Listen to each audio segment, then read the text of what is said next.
How to do our own research in crypto, a simple guide. Do you want to know the secret to spotting crypto gems and avoiding scams? It's all about one thing, doing our own research, or DYOR.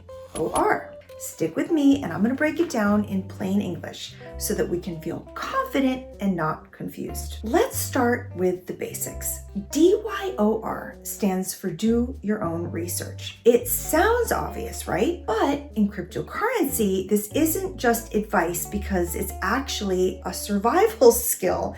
And here's why. In crypto, we are our own bank, we're our own investment managers, and yes, we are our own detectives.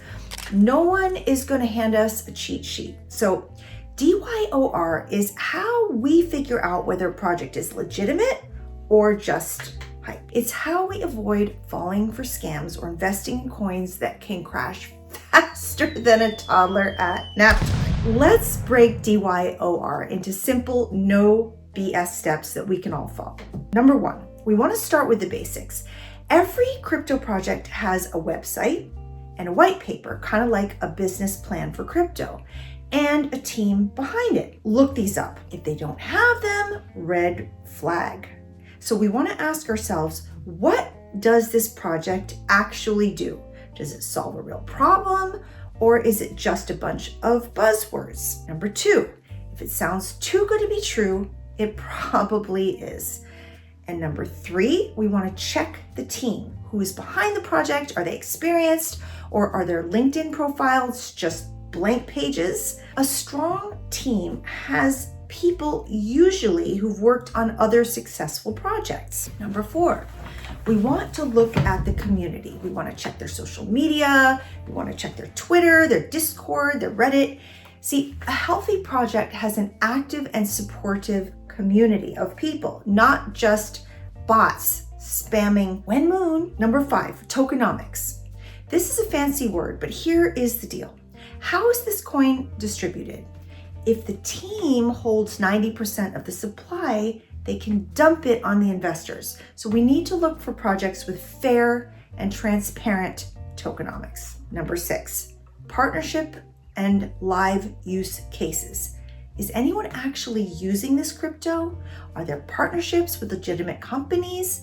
See, a project with no real world use cases is kind of like a car with no wheels. It's just not going anywhere. I get that this can feel overwhelming, especially if we're not techies. Let me share some tools that make our DYOR much simpler. Number one, CoinMarketCap and CoinGecko. These two sites are our starting points, basically.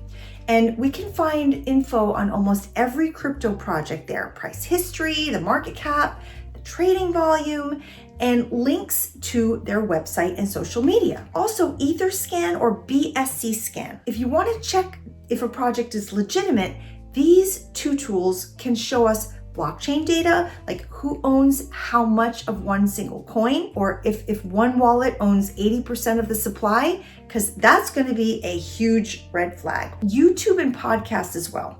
Some creators give solid analysis, but do not take anyone's one word as gospel. We can use them as a starting point, but not the final say. Okay, Google News. Type in project name scam or project name controversy. And if there's some dirt, it's going to show up. Even when we're doing our own research, there are certain traps that we want to avoid. One is fear of missing out. If someone's hyping a coin like it's the next Bitcoin, pause. Hype fades, but bad investments stick. Number two, only listening to influencers. See, some influencers are paid to promote projects, but they don't always disclose this. So we always want to cross-check what they are saying. And we also don't want to skip the white paper.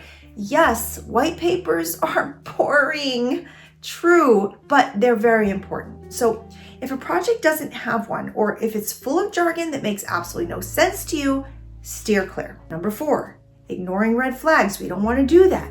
If the team's anonymous, the website looks like it's from 1998, or if the community feels like a cult, trust your gut and walk away. Finally, Remember that doing our own research isn't just about the research. It's about building our confidence. So the more that we dig, the better we're going to get at spotting what's real and what's fake. Crypto can be super exciting. Okay, I agree. But it's not a get-rich-quick game. Think of it like chess. It's about practice and patience and knowing when to take your solo. Now we're ready to take DYOR on like a pro.